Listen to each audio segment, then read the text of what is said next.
Hello and welcome to my channel. I'm MrTieDye, and today we're going to do a zigzag DNA on a t-shirt. I did this on a tapestry a couple weeks ago during a live stream, and I've had some interest in doing more of those. Also, people were wanting to know just how I drew my channels on that I was folding within, and on the tapestry it was just too big to try to show that, so I did everything beforehand.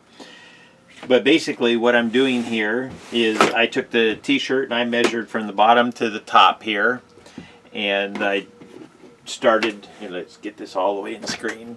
So the tallest part on the t-shirt is right here, so that's where I drew one of my channel lines on there, and this measures 32 inches.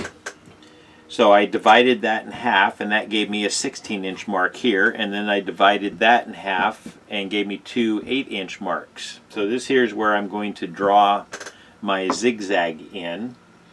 And this outer channel here, I just measured, this here is I think 4.5 inches. Yeah, so I just doubled that and put that out there at 9 inches. So the 4 and 9 inches, those measurements don't matter. I just kind of wanted to center this channel on the t-shirt here. So I just started with the tallest point here and then measured out, and then that way I can draw my lines in. You can just freehand it and draw your zigzags, but I like to be a little bit more precise with my lines. So now I can draw them in between the two channels like I did on the big tapestry. So I'm just going to draw from this bottom part here, and this here, like I say, is 8 inches up, and then this here is another 8 inches. So I just made the distances equal. Since I had 32 total, I divided that in 4 spaces.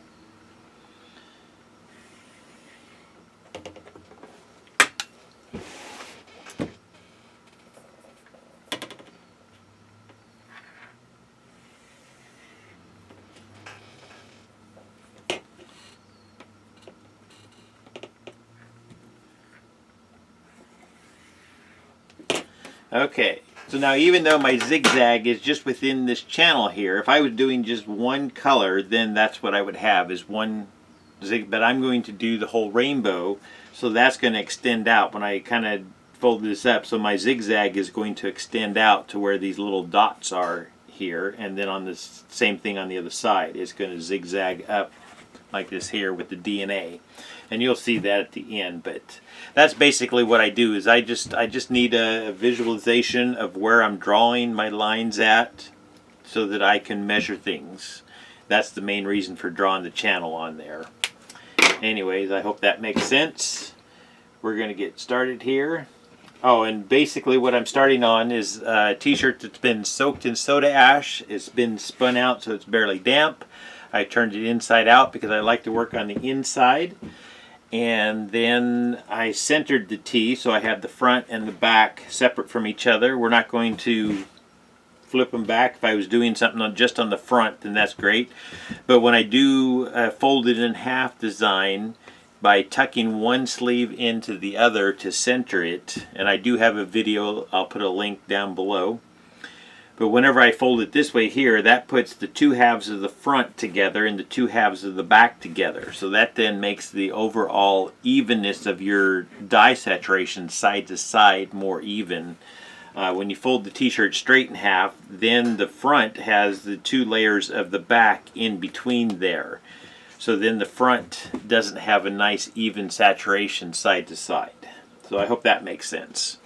So what I'm going to do now is just start doing my accordion fold here. So I like to line it up so I have my line going straight out from me, and then I just start and I fold anywhere from an inch to an inch and a half in the height wise, and then I just line my line up as straight as I can up here on top here, and that's accomplished by taking this piece here and folding it straight up, matching this line here. So you're just matching the line up in between here, so those lines are all going straight up and down over there. So I hope that makes sense. So, and then I try to as I'm folding here, I'm trying to keep these pleats all nice and even, because at the end we're going to want to straighten all of these pleats out before we tie it. So as I'm going along, I'm trying to just pleat everything here, and some of them I might need to readjust once I get down in here, especially since we start going around these corners. It's going to kind of make everything a little wonky, but we can make it there. So for my first pleat, I've ended my fold here, my run on the downward side, and now this one here is not in a nice line, but I can still flip that up and around, and that's what I'm going to do. I just reach under here and I twist the T a little bit and line that up so it's nice and straight, and then I can straighten my T back out, lay this down, and now I'm straight in line with this run here, with that continuing to be right there on the top. And then you just have to kind of put some extra folds in here so that it will lay just right. And like I say, this here is where I did the extra little folds, so that's just one little pleat, and then there's going to be a bigger pleat there. So with the zigzag, you're going to end up with these little partial pleats here.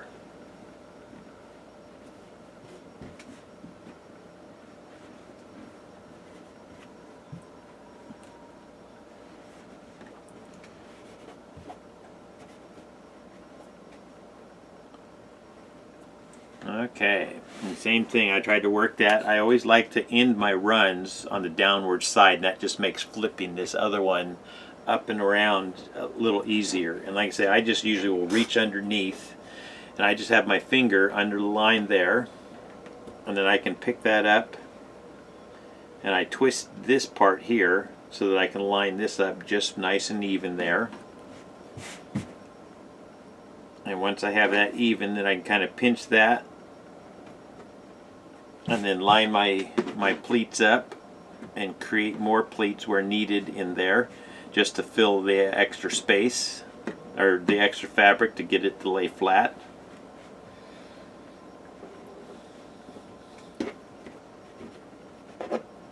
And I can adjust the rest of these pleats when I'm all done here. So I just try to keep those even as I can as I work along.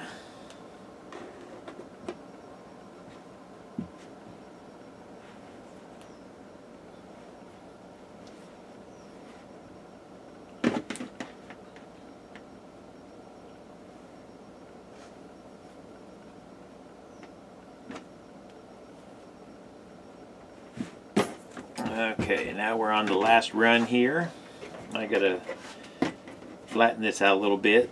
Like I say, that when you go around those corners, you have to put some extra pleats in to take the extra fabric space up. And I'll adjust that more here in a minute. But sometimes your thing gets wonky and you can just grab the whole thing and just shift it around till you get it lined back up the way you want it.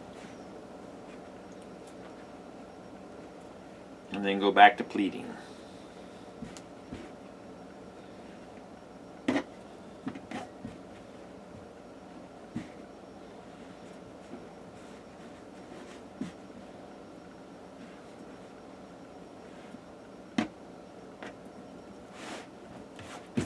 Okay, now what I'm going to do is I'm going to go ahead and wrap this center spot here just so that my pleats stay together, and then I'm going to adjust the pleats on the outer edges here on both sides. But it's nice to just get this handled, and if I wrap it around 2 or 3 times, then that holds that while I adjust these other pleats. And I can see this one here just needs a bigger pleat in there. So I'm just kind of adjusting all of these pleats, pulling up any of the shorter ones so that it lays flat,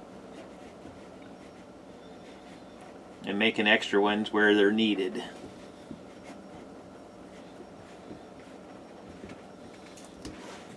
Okay, and then I can wrap this over, and like I say, I can see my channel line that I drew. Of course, it's going zigzag back and forth in here, but I'm going to bring my die line over. So that's one of the things you can do, is just kind of determine how far. And I can see the edge of my t-shirt right here. So I'm going to bring my dye line right over next to that. That's going to be one of the points that goes that way.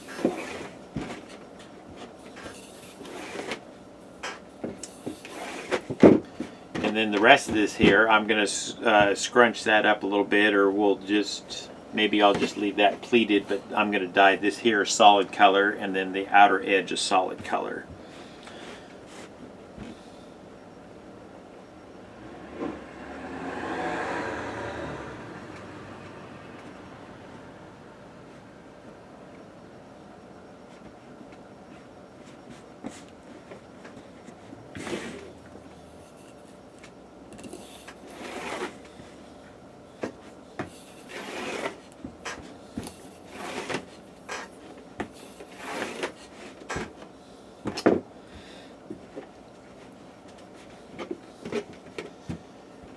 Okay, so those are my dye lines now. I'm going to draw them on just so that I remember where they're at, and then I'm going to tie the rest of the t-shirt up here.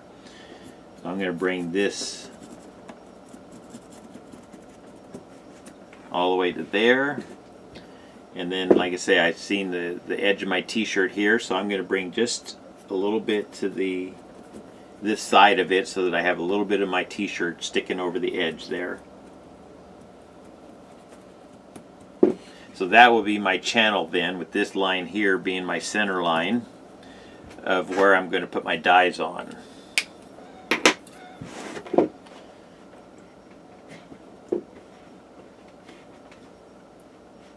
So the rest of this, I'm just kind of adding some extra little pleats in there just to try to bunch it up a little bit. And you can tie this extra fabric up the outer edges however you like. I just like to bunch it up just a little bit.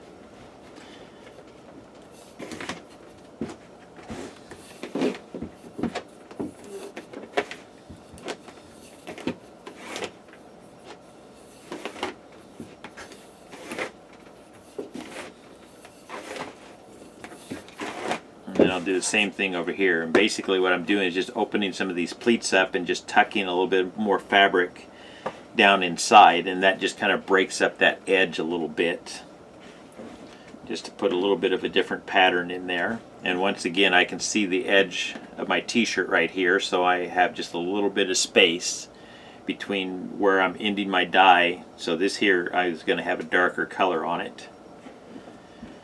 So that's what I'm doing here.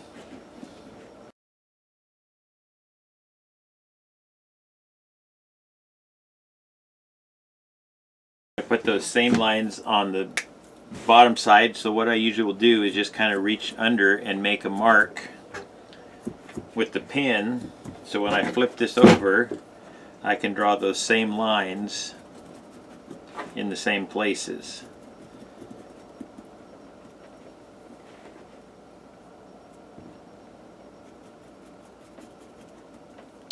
Okay, so there is my ZigZag DNA on a t-shirt. I'm going to get some gloves on. We'll splash some dye on this. Alright, time to put some dye on this thing. So I'm going to just start with my rainbow colors and just work my way all the way across, and then when we flip to the other side we'll rotate the bottles one way or the other. But this here is the double zigzag on a t-shirt.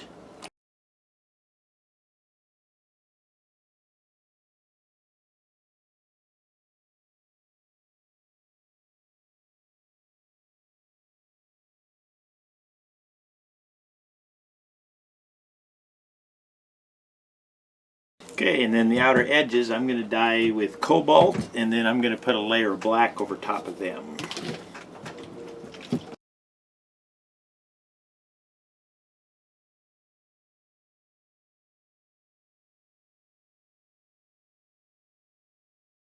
I'm going to take my fuchsia bottle and stick it down at the end.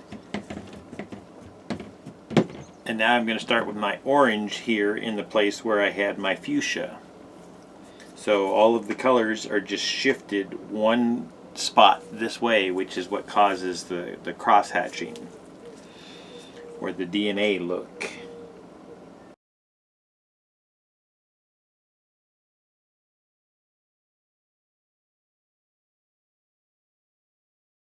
Finish out with fuchsia down here at the end where the purple was. So like I say, all of my colors are shifted just one space this way from the other side of the t-shirt.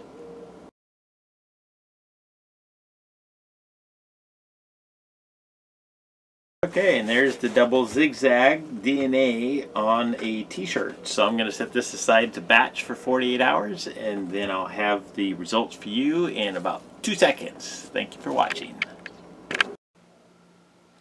Okay, so here's another one that's going to be in an upcoming video as soon as I get it edited and uploaded. This here is the double zigzag DNA on a t-shirt. I had done this on a tapestry and I had a few people ask about doing it on a tee, so I made one up.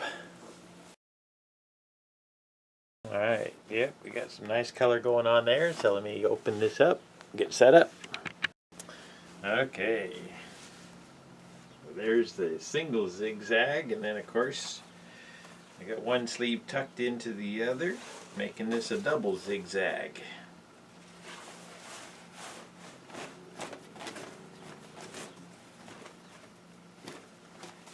So there is the double zigzag DNA.